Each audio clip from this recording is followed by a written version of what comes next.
আসসালামু আলাইকুম। Online job চ্যানেলের পক্ষ থেকে আপনাদের সকলকে স্বাগত।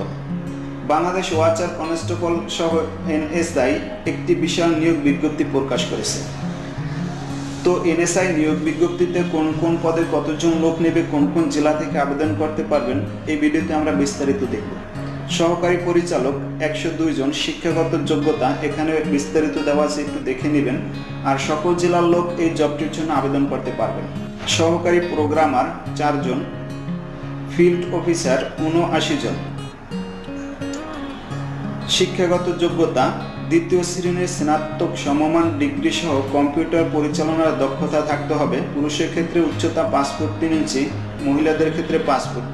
এই পদের জন্য বাংলাদেশের সকল জেলার লোক আবেদন করতে পারবেন। তারপর এখানে আরো কিছু পদের উল্লেখ করা আছে যে একজন করে নেবে, এটা একটু দেখে নেবেন। তারপর জুনিয়র ফিল্ড অফিসার 64 জন লোক নেবে। জুনিয়র ফিল্ড অফিসারে এখানে জুনিয়র ফিল্ড অফিসারের লোক নেবে 64 জন।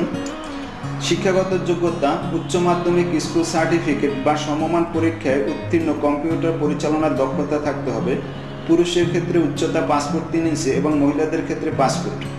বাংলাদেশের সকল জেলার লোক এই পদটির জন্য আবেদন করতে পারবেন না। কোন কোন জেলার লোক এই পদটির জন্য আবেদন করতে পারবেন তা এখানে বিস্তারিত দেওয়া আছে, দেখে নেবেন যে কোন কোন জেলার লোক আবেদন করতে পারবেন। তারপর এখানে 9 নম্বরে নেবে 4 জন, 10 নম্বরে নেবে 2 জন। এখানে কোন পদে নেবে একটু বিস্তারিত দেখে নেবেন। আর ওয়্যারলেস অপারেটর এখানে 64 জন নেবে। এখানে ওয়্যারলেস অপারেটর নেবে 64 জন। তো শিক্ষাগত যোগ্যতা একটু দেখে নেবেন এবং অভিজ্ঞতা কি চাইছে, এখানে কিছু অভিজ্ঞতা চাইছে, অভিজ্ঞতাটা বিস্তারিত দেখে নেবেন। এই পদটির জন্য বাংলাদেশের সকল জেলার লোক আবেদন করতে পারবে না। বাংলাদেশের কোন কোন জেলার লোক এই পদটির জন্য আবেদন করতে পারবে তা এখানে বিস্তারিত দেওয়া আছে, দেখে নেবেন। অফিস অ্যাসিস্ট্যান্ট 1 জন, শিক্ষাগত যোগ্যতা উচ্চ মাধ্যমিক স্কুল সার্টিফিকেট বা সমমান পরীক্ষায় উত্তীর্ণ সহ কম্পিউটার পরিচালনার দক্ষতা থাকতে হবে। এই পদটির জন্য বাংলাদেশের সকল জেলার লোকই আবেদন করতে পারবেন। তারপরে অফিস সহায়ক কাম কম্পিউটার মুদ্রাক্ষরিক 41 জন নেবে। এখানে শিক্ষাগত যোগ্যতা ও অভিজ্ঞতা কিন্তু অবশ্যই কি লাগবে তা উল্লেখ করে আছে, এইটা দেখে নেবেন যে অভিজ্ঞতা কি চাইছে এবং শিক্ষাগত যোগ্যতা। আর এই পদটির জন্য বাংলাদেশের সকল জেলার লোক আবেদন করতে পারবে না। কোন কোন জেলার লোক এই পদটির জন্য আবেদন করতে পারবে তা এখানে বিস্তারিত উল্লেখ করা আছে, অবশ্যই একটু দেখে নেবেন। ওয়াচার কনস্টেবল 570 জন, শিক্ষাগত যোগ্যতা মাধ্যমিক স্কুল সার্টিফিকেট বা সমমান পরীক্ষা উত্তীর্ণ। পুরুষের ক্ষেত্রে উচ্চতা লাগবে 5 ফুট 4 ইঞ্চি এবং মহিলাদের ক্ষেত্রে 5 ফুট। এই পদটির জন্য বাংলাদেশের সকল জেলার লোকই আবেদন করতে পারবেন। অফিস সহায়ক 53 জন, শিক্ষাগত যোগ্যতা কোনো স্বীকৃত বোর্ড হতে মাধ্যমিক স্কুল সার্টিফিকেট বা সমমান পরীক্ষায় উত্তীর্ণ। বাংলাদেশের সকল জেলার লোক এই পদটির জন্য আবেদন করতে পারবে না। কোন কোন জেলার লোক আবেদন করতে পারবেন তা এখানে বিস্তারিত বলা আছে, একটু দেখে নেবেন। উল্লেখিত পদগুলোর জন্য যেসব লোককে নেওয়া হবে তাদের বয়স কত হতে হবে এবং কত ভিতরের মধ্যে হতে হবে তা এখানে বিস্তারিত দেওয়া আছে, একটু দেখে নেবেন। বয়স সীমাটা কত দূর হতে হবে এবং জন্ম তারিখ কত থাকলে সে আবেদন করতে পারবে, সুন্দরভাবে বিস্তারিত বলা আছে, একটু দেখে নেবেন। তারপর কিভাবে অনলাইনে আপনারা ফর্মটা পূরণ করবেন তা এখানে বিস্তারিত বলা আছে, যে অনলাইনে কিভাবে আপনি ফর্মটা পূরণ করবেন তা এখানে বিস্তারিত দেখে নেবেন।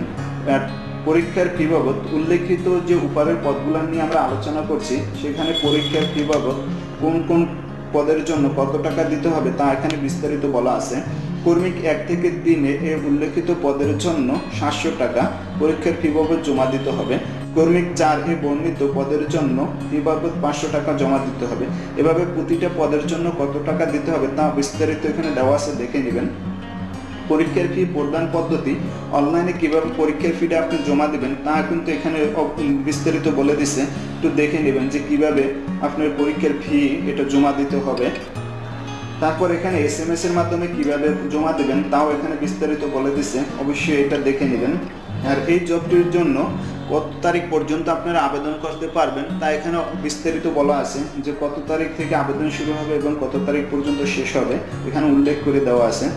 যে 10/1/2021 12টা থেকে দুপুর 12টা থেকে শুরু করে 23/1/2021 সন্ধ্যা 6টা পর্যন্ত আপনি পরীক্ষার ফি এখানে জমা দিতে পারবেন। এরপর হলে পরীক্ষার ফি জমা দিতে পারবেন না। আশা করি সকলে বুঝতে পারছেন। আর যদি বুঝতে অসুবিধা হয় অবশ্যই এদের PDF ফাইলটি দিয়ে দেবো, সেটা দেখে নেবেন। সবাই ভালো থাকেন, সুস্থ থাকেন, আল্লাহ হাফেজ।